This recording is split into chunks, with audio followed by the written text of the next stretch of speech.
အခန်းတစ် Ragnar က Lindisfarne ကိုတိုက်ခိုက်ခြင်းတမိုင်းထဲက Viking နဲ့ဇလန်းဟာ TV တမိုင်းတစ်လျှောက်အကြီးကျယ်ဆုံး Epic Series တွေထဲကတစ်ခုအဖြစ်မှတ်တမ်းဝင်နေမှာသေချာပါတယ်။ Season 6 ခုအတွင်းဖြစ်ပျက်ခဲ့တဲ့အဖြစ်အပျက်တွေကအရန်များလွန်းတဲ့အတွက် timeline ကိုလိုက်မှတ်ဖို့တစ်ခါတလေခက်ခဲနိုင်ပါတယ်။ဒါကြောင့်အခုဒီဗီဒီယိုမှာ Viking နဲ့ဇလန်း timeline တစ်ခုလုံးကိုအစကနေရှင်းပြပေးသွားမှာပါ။ Viking ဇလန်းထဲမှာပထမဆုံးအရေးကြီးဆုံးဖြစ်ရပ်ကတော့ AD 993 ခုနှစ်မှာစတင်ခဲ့ပါတယ်။အဲ့ဒီဖြစ်ရပ်ကတကယ်တမိုင်းထဲမှာလည်းအမှန်တကယ်ဖြစ်ပွားခဲ့တဲ့တိုက်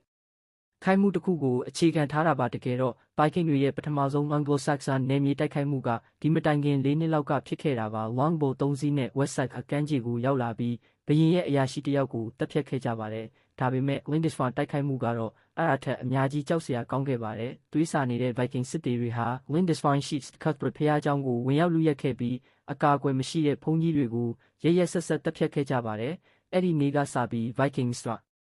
ဒီရဲ့နာမည်ဟာအင်္ဂလန်တနိုင်ငံလုံးကိုတုန်လှုပ်စေခဲ့ပါတယ်။ History Channel ရဲ့ Viking ဇလန်းမှာတော့အဲ့ဒီ Lindisfarne ရဲကို Ragnar Lothbrok ကဦးဆောင်ခဲ့တာဖြစ်ပါတယ်။ Ragnar ဟာရိုးရိုးလယ်သမားတစ်ယောက်သာဖြစ်ပေမဲ့အိမ်မက်ကြီးတဲ့သူတစ်ယောက်ပါ။သူဟာလူတွေကိုရည်မှန်းချက်တစ်ခုအောက်မှာစီးလုံးစေပြီးသူတို့ရဲ့လေးစားမှုကိုရယူနိုင်ခဲ့ပါတယ်။အင်္ဂလန်ကနေရတနာတွေအများကြီးနဲ့ပြန်လာချိန်မှာတော့ Eddleston ဆိုတဲ့ဘုန်းကြီးတစ်ယောက်ကိုကျွန်အဖြစ်ခေါ်လာခဲ့ပါတယ်။နောက်ပိုင်းမှာ Eddleston ဟာ Ragnar ရဲ့အယုံကြ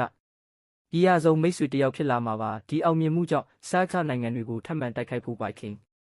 တွေကြားစိတ်အားထက်သန်မှုမြင့်တက်လာပါတယ်။ဒါပေမဲ့ Ragnar ရဲ့ခေါင်းဆောင် Jarl Haraldson ကတော့ Ragnar လူကြိုက်များလာတာကိုမကျေနပ်ခဲ့ပါဘူး။ Ragnar ကိုလျှို့ဝှက်တပ်ဖြတ်ဖို့တောင်ကြိုးစားခဲ့ပါတယ်။အဲ့ဒီအစီအစဉ်မအောင်မြင်သွားတဲ့နောက် Haraldson ဟာ Ragnar ရဲ့တေမင်းတူစိန်ခေါ်မှုကိုလက်ခံခဲ့ပြီးနောက်ဆုံးမှာ Ragnar ကိုရှုံးနိမ့်သွားပါတယ်